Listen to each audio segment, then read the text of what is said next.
Australia resmi mengumumkan skuad mereka untuk menghadapi dua pertandingan, yakni melawan Indonesia dan Cina. Dari skuad yang dipanggil banyak nama-nama bintang yang tidak dibawa, alasannya tentu karena cedera. Situasi inilah yang harus dimanfaatkan oleh Indonesia untuk mencoba mencuri poin di kandang Australia. Jika berhasil, maka peluang untuk lolos ke Piala Dunia semakin terbuka. Di sisi lain, ada salah satu media Australia yang justru menyoroti susunan skuad dari timnas Indonesia. Menurut mereka, skuad Indonesia saat ini adalah skuad terbaik dari sebelumnya. Lantas, mengapa mereka bisa memberikan penilaian seperti itu? Berikut ini adalah jawabannya.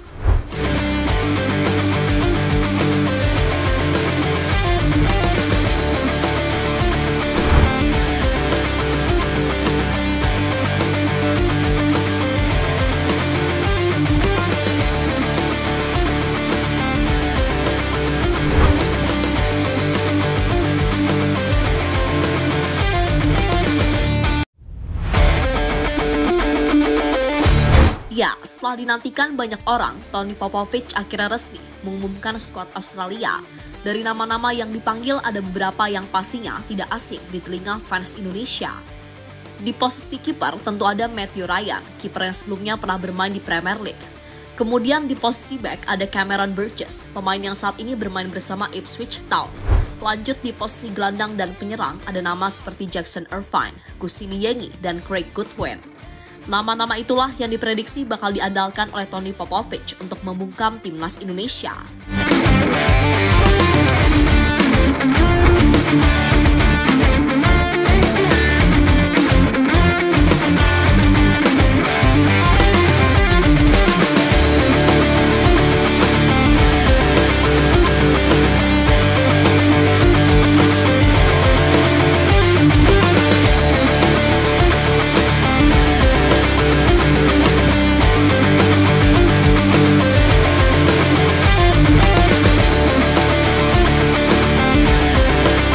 Dari pemain yang dipanggil Popovich, hal itu semakin menunjukkan jika Australia tengah mengalami krisis pemain. Penyebabnya tentu badai cedera yang dialami para pemain menjelang lanjutan babak ketiga kualifikasi Piala Dunia. Tercatat ada beberapa nama lama yang tidak dipanggil oleh pelatih berusia 51 tahun tersebut, seperti Iran Kunda, Harry Sutar, Jordan Boss, hingga Alexandro Sirkati. Mereka semua tidak dipanggil karena masih mengalami cedera.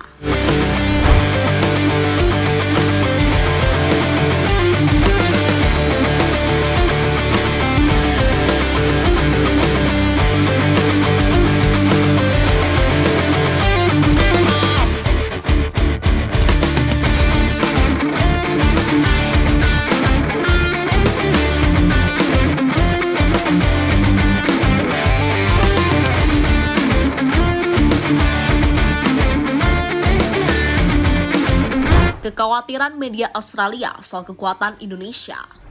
Usai Popovich mengumumkan skuad yang akan bermain melawan Indonesia, hal ini akhirnya mendapatkan respon dari salah satu media sana, yakni Sydney Morning Herald. Media itu menyebut pemilihan pemain akan sangat krusial bagi kedua tim. Ironisnya, pelatih timnas Australia, yakni Tony Popovich, sering membuat blunder dalam melakukan pemanggilan pemain. Kondisinya semakin parah karena timnas Australia dilanda badai cedera.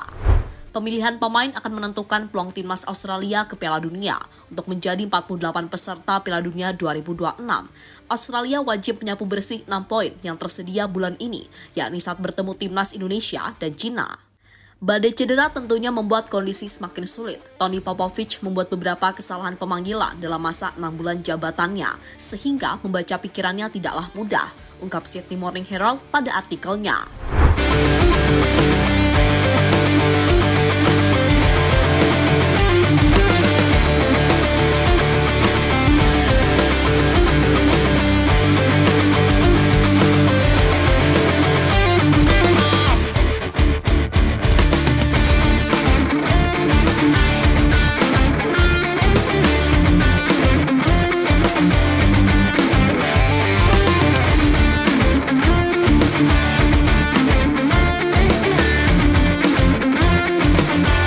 Skuad timnas Indonesia yang terus berkembang menjadi kuat. Apa yang dialami Australia sejatinya juga dialami oleh timnas Indonesia. Di laga nanti Indonesia juga tidak bisa memainkan beberapa pemain, misalnya Justin Hubner dan Ragnar Oratmangun. Kedua pemain itu absen karena harus menjalani hukuman akumulasi kartu. Kemudian ada Egy Maulana Fikri yang mengalami cedera waktu bermain untuk Dewa United. Selebihnya Indonesia bisa memainkan semua pemainnya, termasuk 4 pemain baru, yakni Ole Romeni, Emil Audero, Dean James, dan Joe Pelupasi.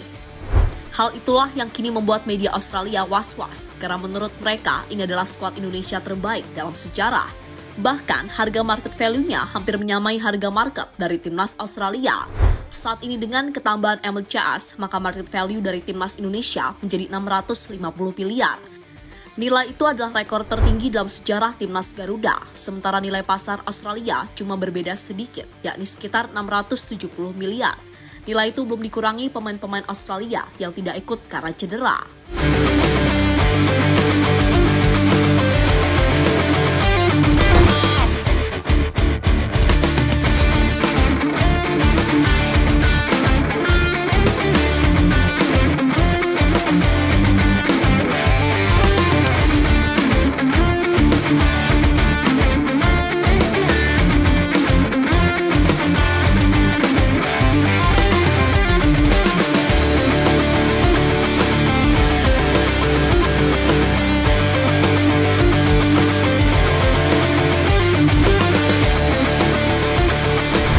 Head-to-head starting line-up Australia versus Indonesia.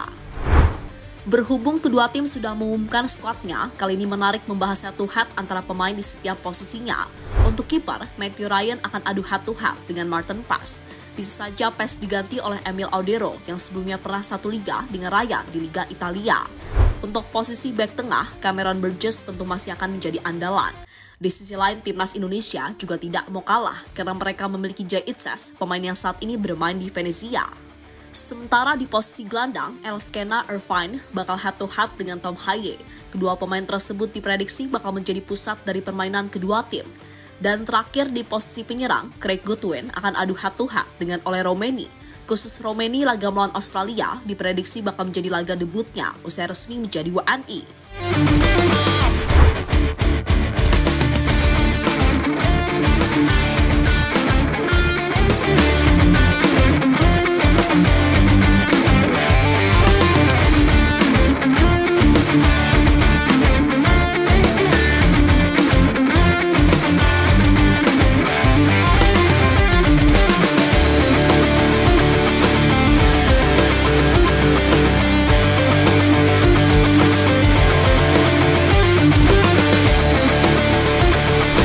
Lebih lanjut, jika melihat skuad timnas Australia saat ini, kita seharusnya optimis jika Indonesia mampu mencuri poin. Tapi tim Garuda tetap harus waspada, karena Australia tetaplah Australia, tim yang selama ini sudah langganan bermain di Piala Dunia. Selain itu, tim Kangguru juga lebih berpengalaman dibandingkan dengan Indonesia. Faktor-faktor itulah yang tetap harus diperhatikan di pertandingan nanti.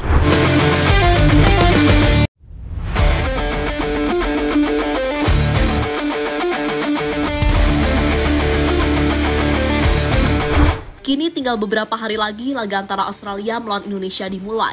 Untuk para pemain, mereka kabarnya akan langsung berkumpul di Sydney pada tanggal 16 Maret mendatang. Mereka berkumpul setelah menyelesaikan kewajiban bersama klubnya masing-masing. Di antara pemain timnas yang bergabung, yang paling enak tentunya dirasakan oleh Rafael Struijk karena dirinya tidak harus terbang ke Australia. Sementara Martin Paes yang paling kasihan karena dirinya harus menempuh perjalanan jauh dari Amerika.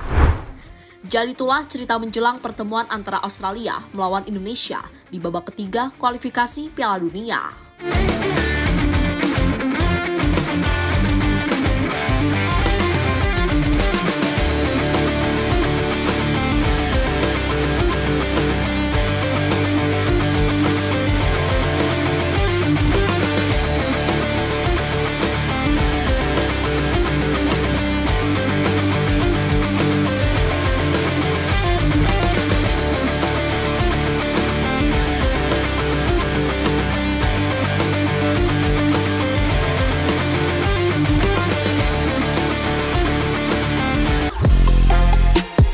Halo, izin iklan sebentar ya guys. Jadikan ruangmu bernuansa timnas. Temukan beragam poster dinding, sepak bola dan timnas dengan desain menawan, kualitas premium dan harga yang tidak akan menguras kantong. Segera klik link Shopee di deskripsi video ini dan dukung timnas dengan sepenuh hati. Mulai dari dinding rumahmu.